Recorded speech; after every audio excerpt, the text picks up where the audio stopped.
I want to emphasize this because it is popular in the media, in political discourse, both on the left and the right, to suggest that the crisis happened and nothing changed. That is not true. Let me repeat that.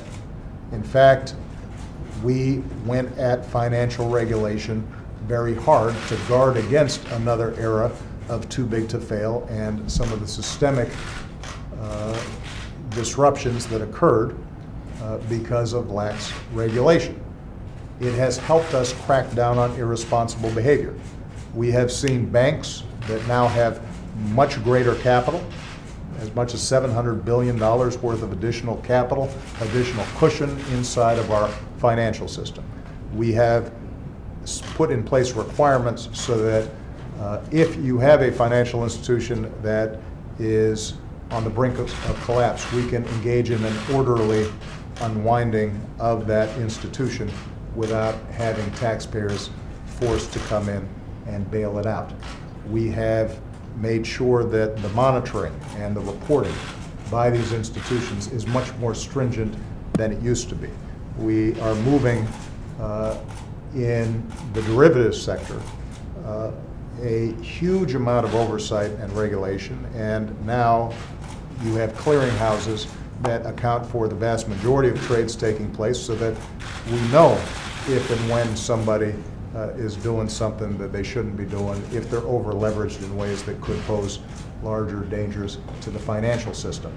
We created a Consumer Financial Protection Bureau that has been very effective in cracking down on some of the dishonest predatory practices that financial institutions were engaging in, and that in part led to the crisis in 2007 and 2008.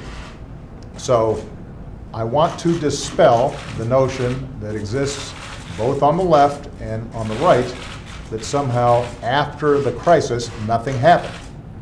In fact, if you look at the speech that I gave at Cooper Union in 2008 addressing this issue, we are, by the end of this year, likely to have achieved all the goals that we set out in terms of firming up the financial system, making it much more secure, and making sure that some of the excesses, recklessness, and dangers that took place can't occur in the future.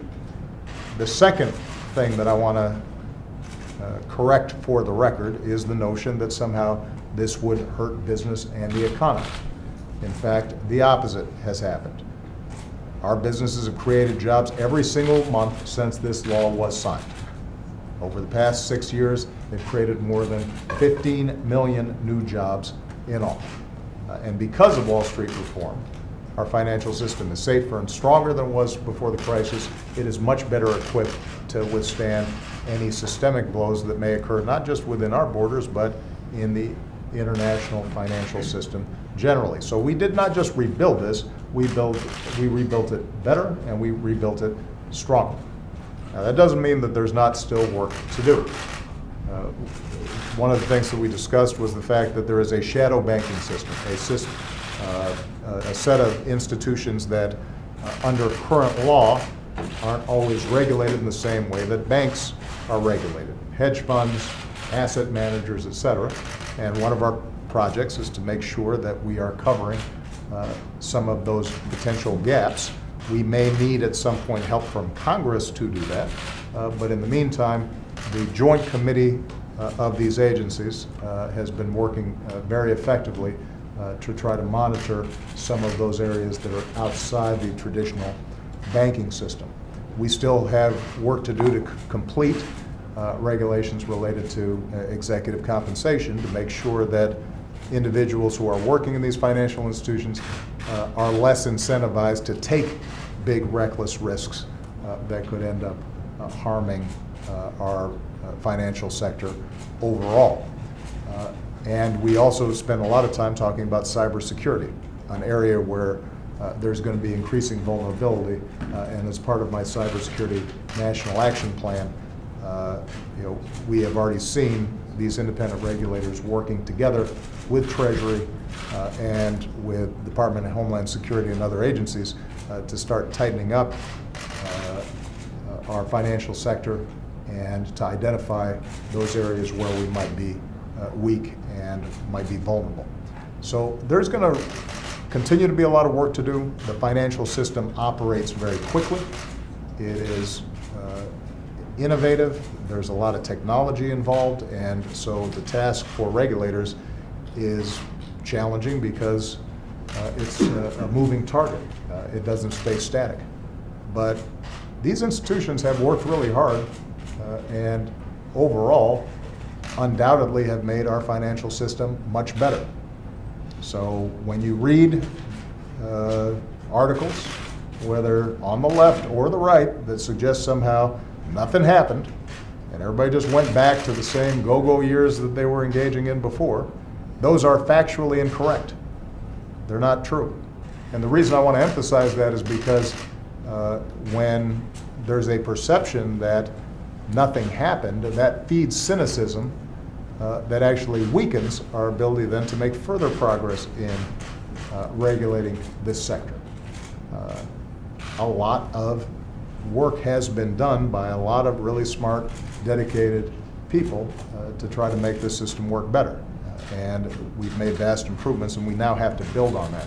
Last point I would make, if there is a significant challenge in terms of regulating Wall Street and regulating our financial sector, it is primarily coming from certain members of Congress who are consistently pressuring independent regulators to back off, who want to strip away the authorities that were granted under Dodd-Frank, who try to weaken those regulations, try to water them down, or try to starve these regulators of the resources and the budgets that they need to hire enough personnel to track everything that's taking place in the financial sector. So, whether you are a Democrat or a Republican or a Tea Party member or a socialist, if you are concerned about making sure that Wall Street is doing the right thing, check to make sure that your member of Congress is not trying to cut the budgets of these various agencies, starve them of the resources that they need, or roll back some of the authorities that were created during Dodd-Frank. That should be the target of your concern and your wrath.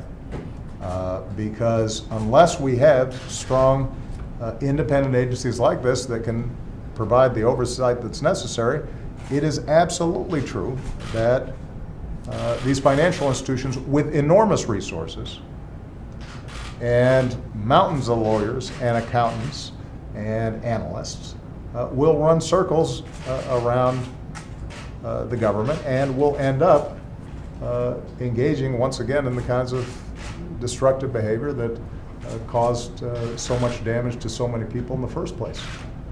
So that's where everybody should be focused. And let's make sure that as you reporters are doing your work in this area, shine a spotlight on who is it that's trying to weaken Wall Street reform and regulations, and who's trying to strengthen them. Who's trying to strip out budgets, and who's trying to add additional resources to make sure that we're doing the job. And the American people should take some comfort from the fact that the people around this table, at least, have been working really hard, and they've actually made some really significant progress. We got more work to do. And there are a whole set of issues that fall outside the issues of this regulatory body in terms of making sure that folks on Wall Street are also paying their taxes and that the tax structure is fair, and that gets into another set of arguments that I may make at another press announcement. All right? Thank you very much, everybody.